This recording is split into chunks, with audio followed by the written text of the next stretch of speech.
हाँ दोस्तों, आप सभी का स्वागत है एक कदम सफलता की ओर यूट्यूब चैनल में।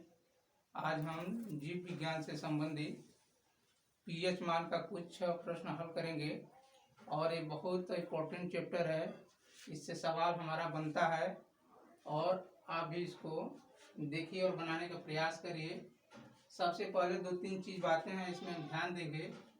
तो पीएच मान ये विज्ञान से संबंधित है कि जितने भी हमारे शरीर में चाहे जो भी तत्व कुछ सामान है, वस्तुएं हैं, उनके पीएच मान जो है मापा जाता है। तो उसको सबसे पहले हमें जानने की कोशिश करेंगे पीएच मान का मतलब होता क्या है। तो पीएच का मतलब पोटेंशियल ऑफ हाइड्रोजन, यानी पीएच का फुल फॉर्म हो जाएगा पोटेंशियल ऑफ हाइड्रोजन। और इस पीरियड में आप देखेंगे कि इनके तीन जो की अवस्थाएं होती हैं।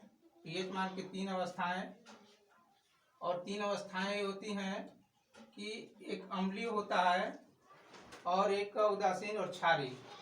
तो एक कब उदासीन होगा, कब क्षारीय होगा और कब अम्लीय होगा, तो हम थोड़ी सी यहाँ पर जगह स्पेस की कमी की वजह से हम यहाँ बता दे रहे हैं कि जब आपका कोई भी 7 अगर पॉइंट मान है, 7 पॉइंट है, तो उसको हम उदासीन कहते हैं, उदासीन होगा। और अगर उससे 7 से ऊपर जा रहा है तो जितना भी 7 से ऊपर, अगर 7.2 इस तरह आपका 7 से ऊपर जो भी आएगा आपका 7.6 से 8 जो भी आएगा 9 जितना भी आएगा तो हमारा होगा क्या होगा, ये क्षारीय होगा। हाँ, ये क्षारीय होगा। ये बहुत इंपॉर्टेंट था, इससे पहले हमें बताना। अब अगला देखिए क्या है, इससे कम अगर आपका हो रहा है तो आपका इससे अगर कम आएगा, यानी 2, 3, 2, 5, 6 यानी 7 से नीचे कम नीचे रहेगा तो आपका वो क्या हो जाएगा, अम्लीय हो जाएगा। इस तरह इन बातों को आप ध्यान दे लीजिएगा, क्योंकि ये कंफ्यूज करने वाले वर्ड है। अगर आप ध्यान नहीं देंगे तो आप कहीं कंफ्यूज हो सकते हैं।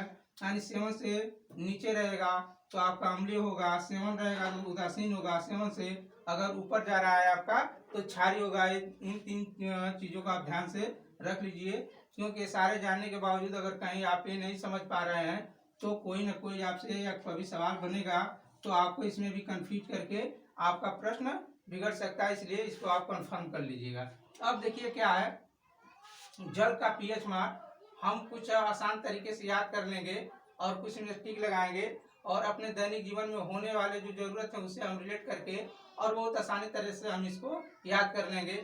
आप देखिए जल का पीएच मान क्या होता है। तो जल का पीएच मान है, ऑप्शन में अगर मान लीजिए तो जो है ए बी सी करके ऐसे दिया है, तो ए में 3 और बी में 5 और सी में 7 और ये सभी।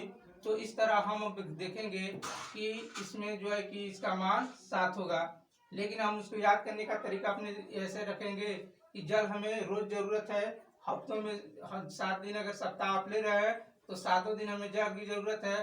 तो इस तरह हम रिलेट करेंगे कि हमें 7 दिन जल की जरूरत है, तो जल का पीएच मान आपका 7 हो जाएगा।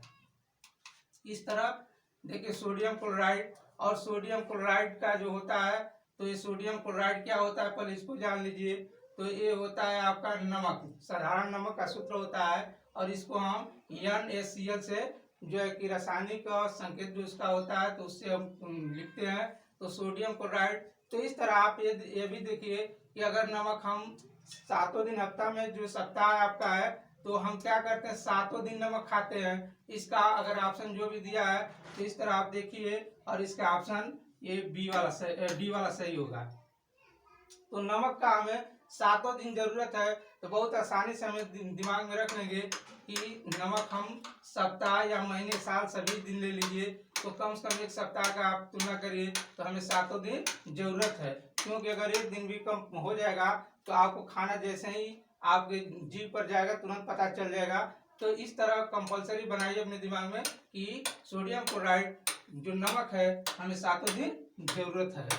अब सबसे इम्पोर्टेंट क्वेश्चन जो है ये तीसरा है, ये बार बार रेलवे में पूछा है कि चाहे जो भी एग्जाम हो, तो सबसे ज्यादा अगर टच किया गया है तो इसी क्वेश्चन को किया गया है।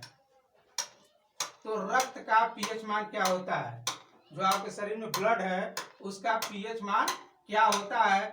तो आपने यहाँ पर ऑप्शन दिया गया ए, बी और सी, डी करके, तो इसमें आप बहुत आसानी से पकड़ सकते हैं। तो ए 7.4 है, तो 7.4 है, तो आप बहुत बढ़िया से इसको याद कर लीजिए कि आदमी के शरीर में जो ब्लड होता है, आप तो जल का और नमक का याद कर लिए हैं, तो उसको 7 रखे हैं, लेकिन अब रक्त पर आप जाइए तो 7.4 रखिए, और उसके साथ आप यह भी पता कर लीजिएगा कि इन तीनों चीज में आपको बताए हैं, तो एक क्या होगा, अम्लीय होगा, उदासीन होगा या क्षारीय होगा। आप वहां से देखकर अपने दिमाग में रख लीजिएगा।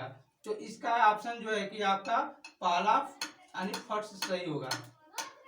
इस तरह अगला जो है कि क्वेश्चन है, मनुष्य के आंसू जो होते हैं, तो आंसू का पीएच मान क्या होगा, क्या क्या होता है।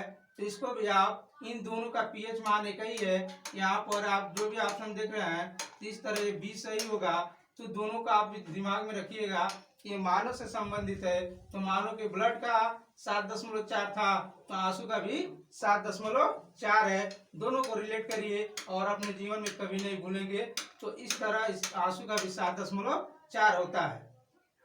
अगला है, सेब का पीएच मान कितना होगा। तो इसमें ऑप्शन में 3, 2 और क्या नाम है 4 और 5 है।